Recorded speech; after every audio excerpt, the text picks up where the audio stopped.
Hello, my lovely people, and welcome to Owen's Mind, a light-hearted trip through the contents of my head and the world in general. It is Sunday the 23rd of February. My name is Owen, and here is what is on my mind today. So, happy Sunday. I hope your weekend's going well. Hope you're all relaxed and recharged and energised for the week ahead. I've just had a couple of days off, finishing off some annual leave.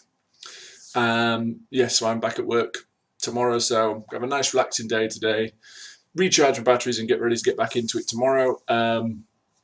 It's not going to be a news story today, but congratulations to Tyson Fury on winning his rematch against Deontay Wilder. I didn't see the fight, but apparently he dominated the fight.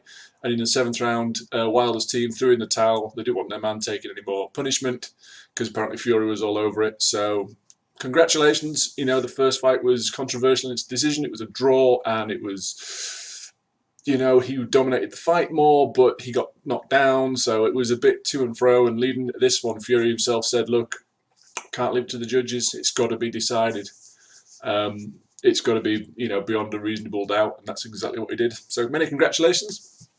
But anyway, I didn't want to make that a story because I've got other things to talk about today. So as usual, I've picked out 5 stories making the headlines of what to give my thoughts on. Links will be in the description below so you can read each article in full and show those original publications some love.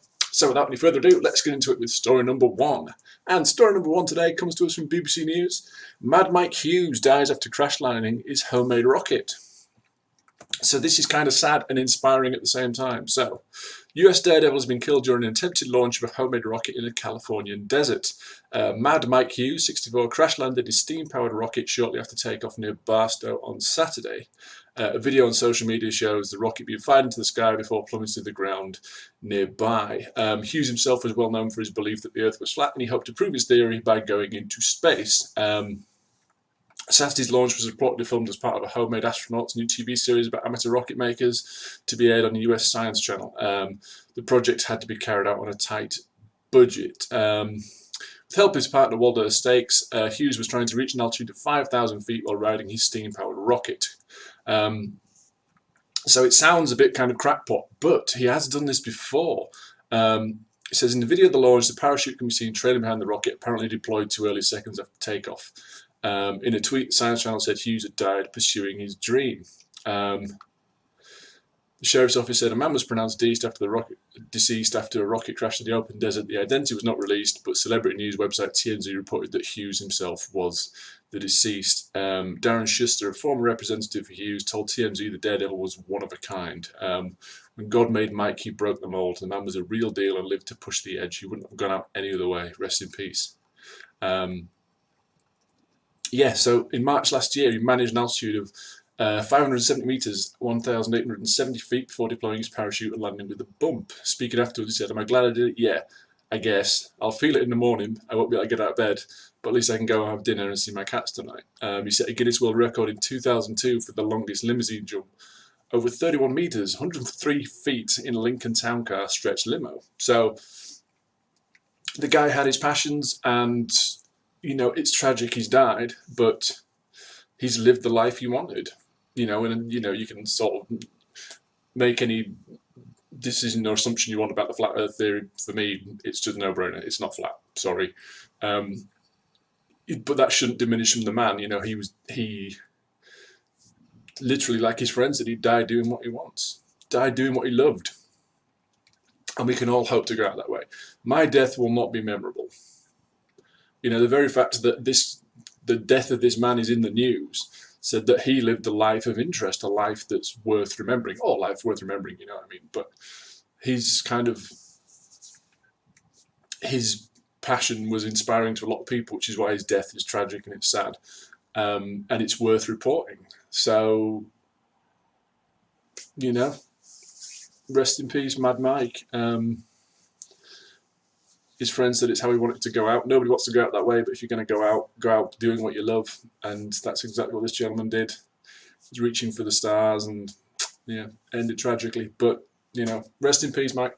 Anyway, move on. Story number 2. So this is in CNN Sports, and there's a lot of names in this. I am going to butcher. I do apologise. Ethiopia's Ababel Yasani smashes half marathon record wearing Nike Vaporfly shoes. Now, this is This is significant because these shoes, these are the modified ones. So for those of you who don't know them, the Nike Vaporfly is a training shoe for runners, distance runners, and apparently gives a big performance boost. And athletes been wearing them have been shattering records over the last, I think it's the last couple of months, the last year or so, to a point where the athletics board has actually had to ban them. So Nike modified the design. Anyway, we'll get into it a little bit. So again, Ethiopia's Ababel Yashani became the latest athlete to break a world record wearing Nike's controversial Vaporfly shoes as she won the Ras Al Khaimah half marathon in United Arab Emirates. She emerged triumphant on Friday after a race-long duel with world marathon record holder Brigid Kosgei of Kenya to cross the line in 1 hour, 4 minutes, 31 seconds, slicing 20 seconds of the previous best set by Jocelyn Jepskogi in Valencia in 2017. Second place Kosgei was also 2 seconds inside the old mark by her compatriot for the new Kenyan record. I didn't imagine the results, said Yashani, who was taking more than a minute off her previous best for a half marathon distance. Both were running in a revised version of Nike's Vaporfly shoes, which comply with new rules set by World Athletics to limit the thickness of the sole and the use of carbon plates. Kosgei was wearing an earlier model when she smashed the 2003 world record of Britain's Paula Radcliffe last year in the Chicago Marathon with a time of 2 hours 14 minutes 4 seconds. It came a day after the Kenyan compatriot Eliud Kipchoge became the first man to run a marathon under 2 hours using the same version of the shoes. Kipchoge's time of 1 hour 59 minutes 40 seconds will not enter the official record books because of his use of multiple teams of pacemakers, but the stunning nature of both performances raised questions over the high-tech Nike shoes. So World Athletics acted last month and set new rules over sole thickness, but there are still concerns that athletes using the shoes of other companies may be at a competitive disadvantage in the 2020 Tokyo Olympics. So yeah, this is a big deal. It's a tricky one, though, isn't it? Because it's at what point can you say that if you break a record, at what point is it completely down to the athlete or the sportsman or woman and not the equipment? Because you just look at Formula One, for example. You know, the teams with the best tech support and the best, you know, the wealth and the machine behind them tend to do very well. And we praise and laud those drivers. But how much of it is the equipment? You know, because again, and I'm not saying you put anybody in that car and they win a race, you know, certainly not me or something like that, but if you put any of the professional Formula One driver in those high-end cars, do they start winning races? Now, admittedly, you have to learn to use that tech because it is steps ahead of those behind it, which is why it's winning races. So the driver does need more skills, but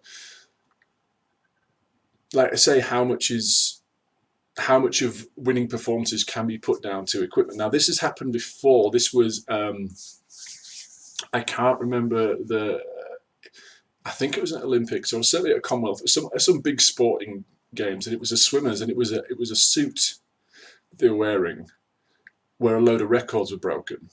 And they've now said the records will never be beaten because the suit, I think was it called? Torpedo, it was called. I can't remember his first name, I do apologise. But he had this sort of suit he wore in the pool. It was like a second skin. It was incredibly slippery, and it allowed him to break a load of records. And they said, no, it's given an unfair advantage, so they banned it. And they said, because it's banned, these records will never be beaten because he was an incredible athlete wearing an incredible piece of equipment which aided his performance. And now that they've taken that away, just being as good as him will never be enough to break the records because it was a combination of him and the suit that set them. So it's the same with this. It's what do you do as the Olympics? Should you standardize footwear? I mean, that'd be a good thing for such as Nike as a sponsor of the Olympics, that all athletes wear our brand of shoes. And does that then level the playing field? Because again, if it's, well, you know, the equipment is what's aiding these athletes to a point where it's no longer competitive because it's so much of a leap ahead. What do you do about that? I mean, you could just say, well, you know, the other teams, they're free to purchase and wear them as well, which they are. So I don't know, but it's interesting. It is that it's at what point do we praise the athlete and say this is entirely down to you, this performance? But is there now going to be questions? I mean, these records, because it's become these Vaporflies have become such a big deal. Is it going to be that people almost downgrade the athlete's achievement and just say, yeah, it's because you had these on? So is it doing the athletes a disservice, focusing on the footwear the way they are doing? It's just an interesting thing. So very curious to see what's going to happen in Tokyo, what Nike are going to do, what the athletics boards are going to do, and how other teams are going to try and if somebody, imagine you're at the absolute top of your game, of you're an athlete. Say, let's just pick, a 200-meter sprint, women's sprint, and you set a personal best. You worked for years, and you come in second by 100th of a second, because the margins can be that close, or 200ths of a second, and you haven't worn these shoes. Is your mind going to forever be telling you, I was better than the person who beat me, but for them damn shoes? So it's there's so much. You would drive yourself. I would drive myself mad if they had trainers they are now literally proven to be performance enhancing, and lots of people, sort of just general people, have bought them to kind of set times and things, and they've all said, yeah, it does. And I don't know what's so special about them. I don't know if they're lightweight. I don't know if they've got some sort of respring when you strike. If it gives you some sort of push off. I'm not sure what the design is, but they're clearly giving people an advantage. If you thought you were beaten because somebody else had a different kind of trainer, that would drive you nuts. It would drive me mad. But then again, I'm going into this a lot, but are we taking away from the athlete's performance? Because, athletes get better over time. That's why world records don't stand for long, because people do improve. Training improves, nutrition improves, the human body, improves. We get better understanding of biomechanics and things. So records are going to get broken. So these records that have been broken this year, would they have just been broken anyway because athletics are getting better and athletes are getting better and nutrition, our understanding of movement is getting better? How much is down to the footwear? But then if it wasn't down to the footwear, why would World Athletics take the steps they have to ban the original Vaporfly design? So anyway, like I said, it'd be interesting to see what happens in Tokyo, if there's any kind of, if other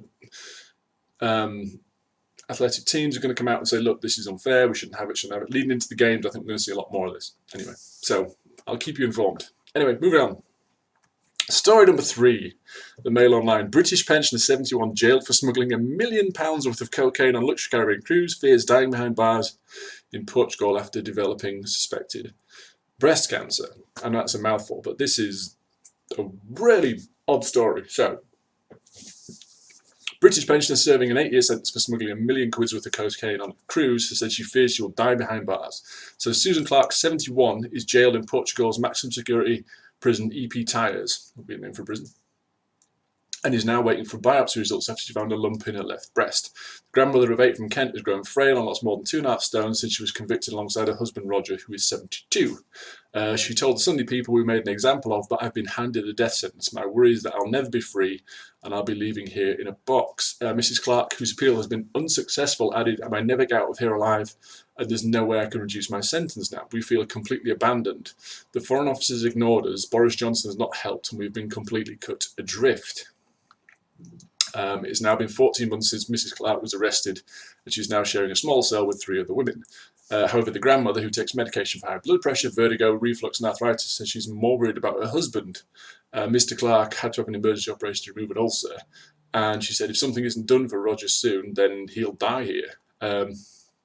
So the retired couple were jailed last September after being found guilty of trying to smuggle cocaine into Europe on a £6,800 luxury Caribbean cruise. 3 judges convicted retired chef Mr. Clark and his ex-secretary wife of drug trafficking after a 1-day trial at Lisbon's main criminal court. They were told they will serve their sentences in Portugal instead of being sent back to Britain to do their jail time, as a state prosecutor had requested. The pair had been living in Spain and were arrested on board a cruise liner, the Marco Polo, on December 4th, 2018 by Portuguese police acting on a tip-off from Britain's National Crime Agency. They discovered 9 pounds of cocaine hidden inside the lining of 4 suitcases Mr. Clark had been handed in St. Lucia. He insisted he had no idea the cocaine was in the lining of the suitcase, which he picked on the paradise island of St. Lucia. Clark told the court he was taking the suitcases back to the UK for a friend called Lee, who had promised to pay him £800 and bragged he could sell them for a massive profit at market stalls such as Harrods. Mr. Clark, who held hands with his wife as they learnt their fate through the translator, whispered to her, "Jesus Christ, I was not expecting more than 4 years. I'll be 80 when this is over."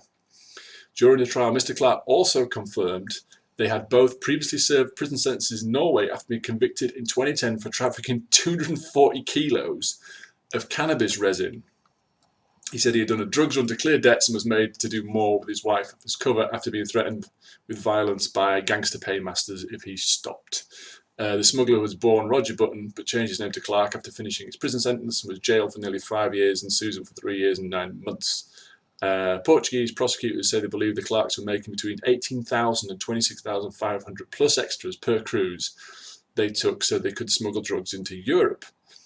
Britain's National Crime Agency said they believe the couple were planning to offload the cocaine in Portugal, but Policia Judiciaria Inspector Carla Nunes told the paper their trial she thought the final destination was the UK.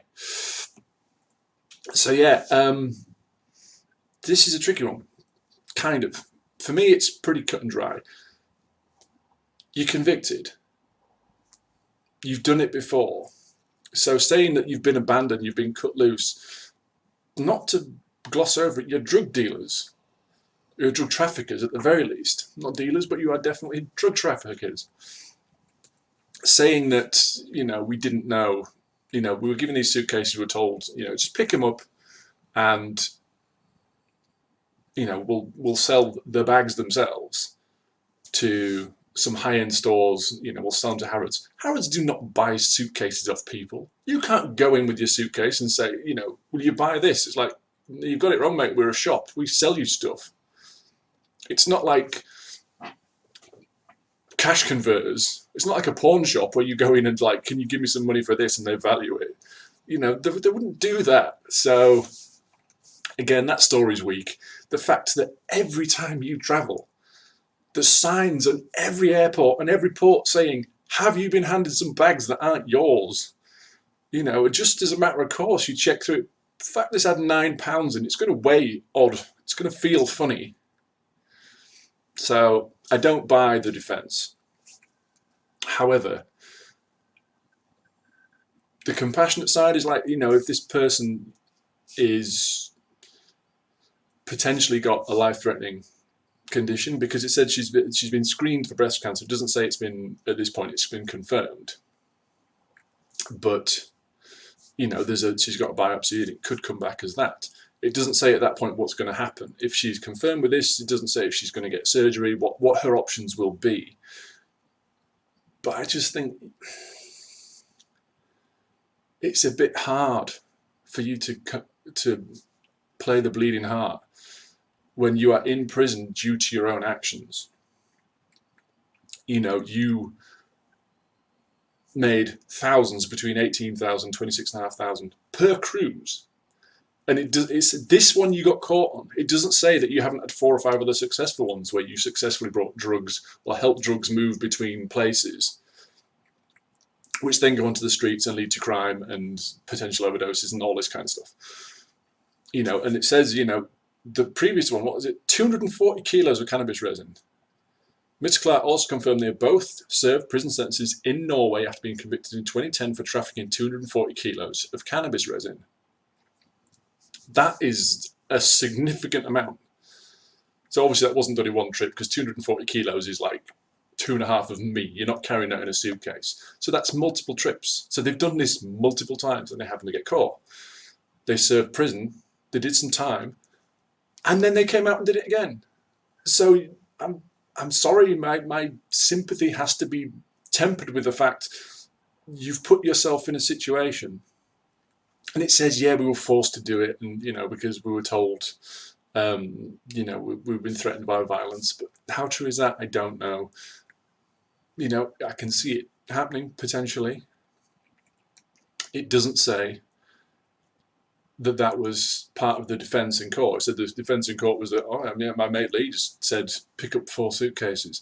If your friend said, well, you know, you're going on a cruise, and while you're there, the very specific town you all happen to be visiting, one of these very specific cities, it just happens to be a mate of mine there with 4 suitcases. Look, happy coincidence. So can you bring them back for me and I'll give you 800 quid and then I'm going to sell them to a high-end store in London which doesn't buy things off you.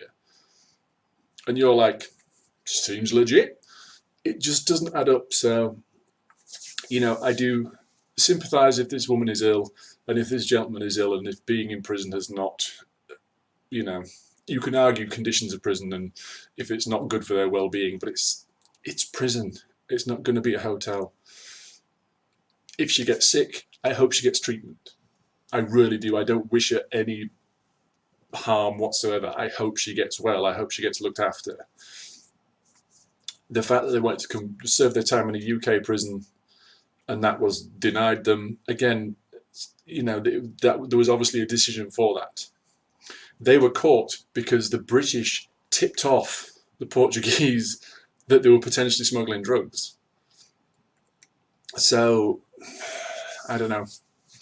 I don't have a huge amount of sympathy. I have sympathy as a human being because I don't want him to be sick. I don't want him to be sick. I don't want anybody to suffer. But saying you're abandoned by the UK government, I don't buy it.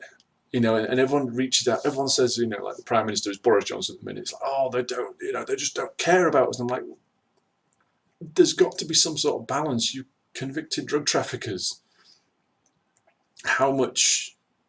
There is a lot of people in situations, dire situations, which they did not create of their own accord,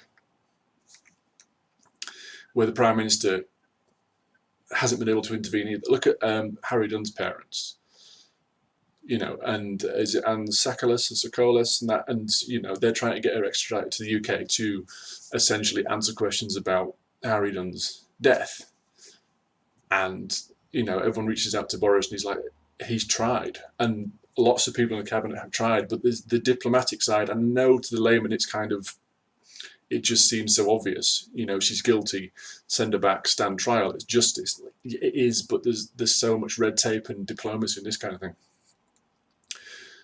That's something he really, really wants to do, I'm sure, for these parents. But he's not able to.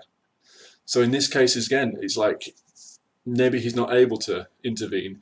And even if he could, there's more important things as far as I'm concerned where he should be focusing his time. If he's going to step in to talk to foreign governments, I'd much rather he focuses his time on getting justice for Harry Dunn's parents, who are in a horrible situation through no fault of their own, than step in to help you convicted drug traffickers. And you can argue, you know, the case, it was this, that, and the other. As it stands, you were convicted, and it doesn't sound like it was a kangaroo court. It doesn't sound like you're saying, "Oh, we know we're completely innocent." It's, you know, it's like, no, we had it in the suitcase, and we did it a few years ago, and we did 240 pounds of it a few years ago. And again, the fact that they were tipped off, the UK tipped the Portuguese off. They could not have done that had you just picked up 4 suitcases. You know, just on a whim from your mate, just said, bring them back. They had to have known there was drugs. And at this point, if they didn't think you were involved, they would have stopped it at that point before you even went to collect them. So, there we go. Anyway, like I say, I hope health-wise, I wish them well. You're in prison because you deserve to be in prison. Sorry. You know, that's the way it is. Anyway, move on. Story number 4. This is in the Mirror today. So the story is this story is not, I'm not reading the story because of the story. I'm reading about the intent of the story, okay? This is in the Mirror. Monster mum Karen Matthews to use surrogate to have baby with paedophile partner. That is a headline designed to stir you up. That is a headline designed to get you all angry and take to your keyboard. It just is. It's one of those kind of salacious ones. You know, a newspaper's got a newspaper, so be it. Read it, decide what you want to do. So this is how it's written. Devil mum Karen Matthews is planning to use surrogate to have a baby with a paedophile partner, it was claimed today. It's understood the evil mother, 44, has already found a woman prepared to have the child for them. Matthews and partner Paul Sanders, who was jailed for sexually abusing a 15-year-old girl, are willing to pay the mystery woman £1,000. Friends claimed. One pal said she just wants to be a mum again. Her feelings are no one can stop her despite what's happened in the past, and it's her decision. Matthews was locked up in 2009 for faking the kidnapping of her daughter Shannon. She served half her sentence. She met Saunders, a 57-year-old handyman, when he did odd jobs for her at home. They got engaged over Christmas, is understood. Their mate continued, basically Paul and Karen have asked an old friend if she'd be a surrogate for them, and she said yes.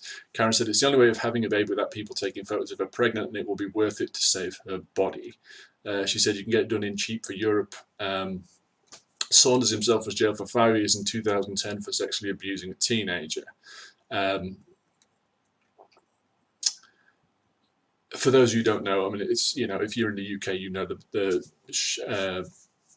Karen Matthews and her daughter Shannon. So Matthews' then partner's uncle Michael Donovan was also jailed in 2009 for staging Shannon's abduction in a bid to pocket reward money. He was arrested on suspicion of breaching his parole terms after their engagement was revealed, but he was later released. Donovan and Matthews, now 51, kept the youngster drugged in his flat in Dewsbury, West Yorkshire for 24 days. Police raided it and found her hidden inside a divan bed. The pair were each jailed for 8 years after being convicted of kidnapping, false imprisonment, and perverting the course of justice. So yeah, there was a TV show in the UK called Shameless. It did get exported to the States, so they have a version of it. And there was a storyline apparently where they kind of hid one of their kids and then claimed she was kidnapped to get reward money and generate public sympathy and you know, raise funds and get, you know, essentially the Matthews did that and they got found out about it. So yeah, they secreted the daughter Shannon away somewhere in the uncle's house, hid her away, apparently kept her drugged, while mum Karen Matthews was on TV doing very emotional appeals, and all the time she knew exactly where her daughter was and that her daughter was safe, and it was to claim at some point somebody was going to, I don't know what they were going to do, I don't know what the end game was, but they were going to, once the reward money was posted, they were going to, somebody obviously in on it was going to tip them off and whatever. Anyway, it all got exposed, they all went to prison, and now they're all out, and now they want to move on. So she came out and she's now dating somebody who has previously been charged for, you know, sexually abusing a teenager. So it's just a whole headline of horribleness. So the reason I bring it up is, yes, the headline is, it's designed to get you worked up. It's designed to think this is a massive injustice, this is horrible. So the reason I bring it up is, my question is, they've now been released from prison. So as far as the law is concerned, they have served their sentence. So as far from a legal perspective, they are now innocent people. They've done their time. And I'm saying, at what point are you allowed to move on? Because it's a really tough one. So for him, the fact that he sexually abused a 15-year-old, in my head, I cannot ever forgive that. I just can't. You know, I've got kids, and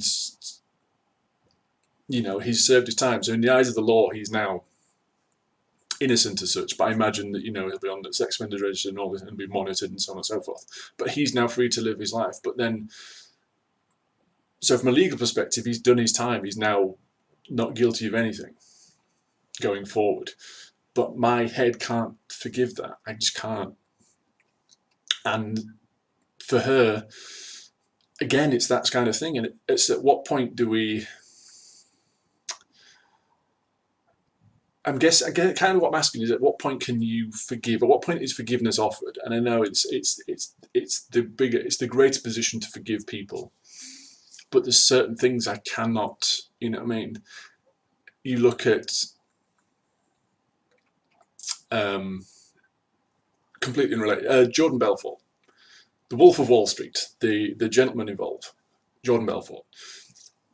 Thanks to his actions and things, he cost people millions of dollars, millions of dollars. He's now a public speaker.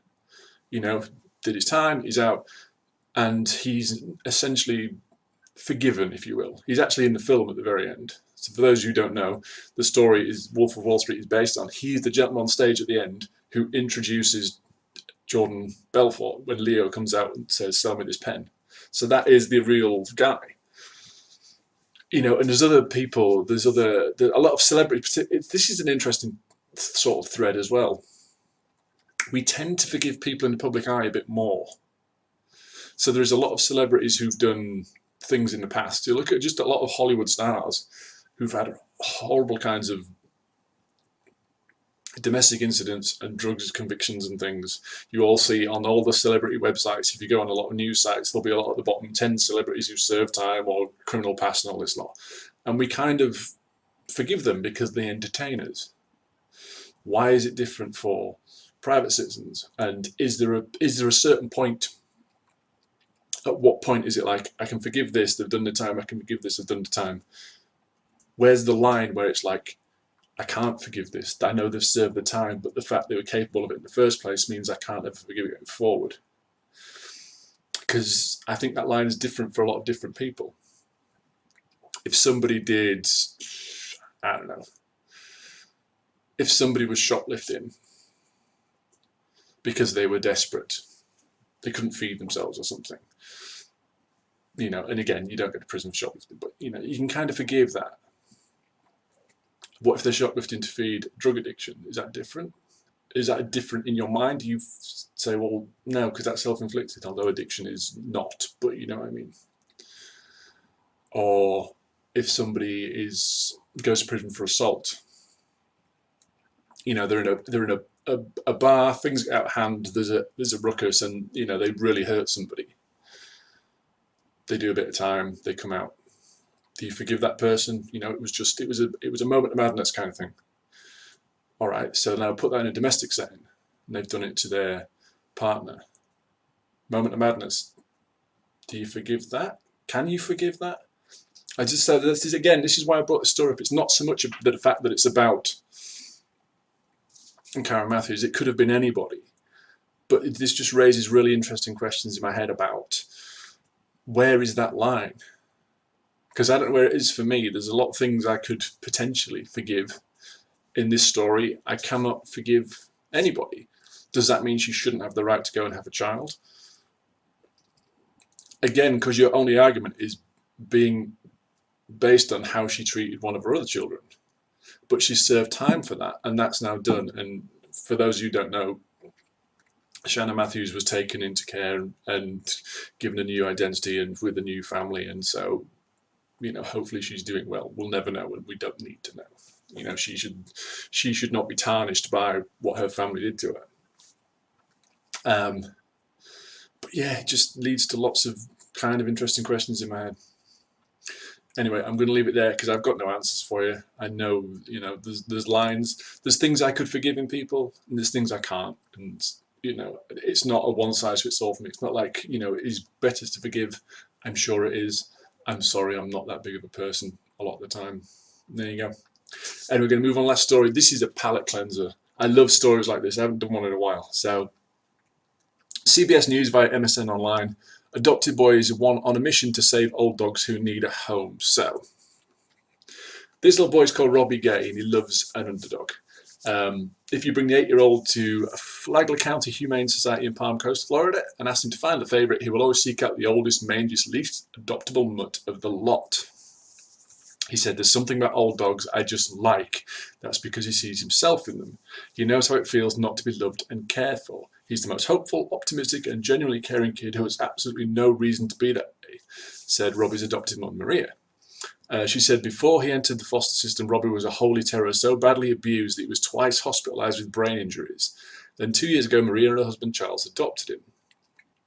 He has come a long way, except in his one respect. Maria said he couldn't cry, despite the horrors of his past, or maybe because of them. The kid was a stone until earlier this month, when one of Robbie's old dogs, Buffy, had to be put down. He wanted to hold her until the very end and insisted his mum take pictures of the process, perhaps because he knew what was about to happen.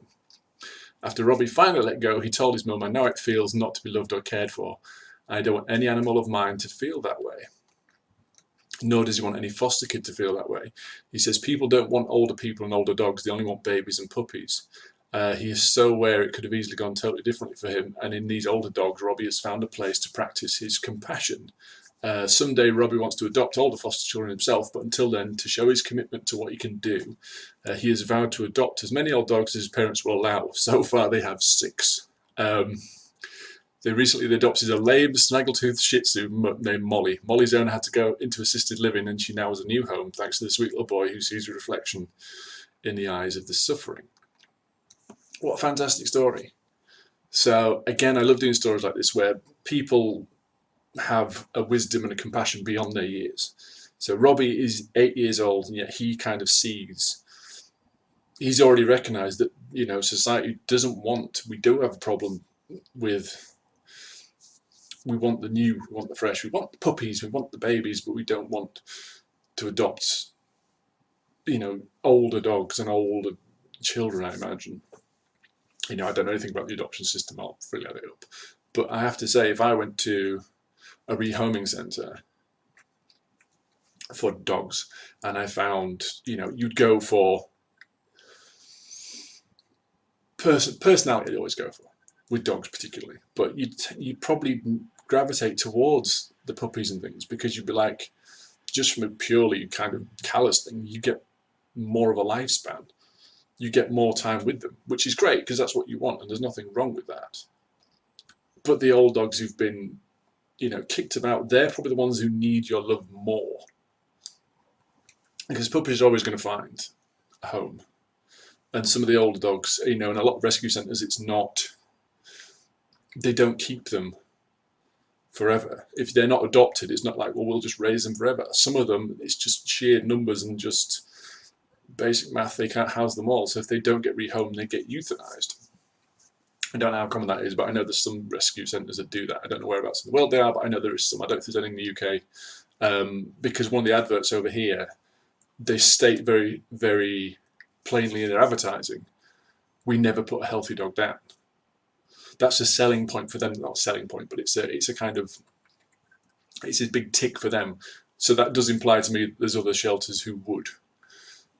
So again, this kid, he's kind of been through the system himself, so he sees himself in these, you know, these animals which are unloved or unwanted by original owners, but can find a new lease of life and love and everything they should have had all along with new families.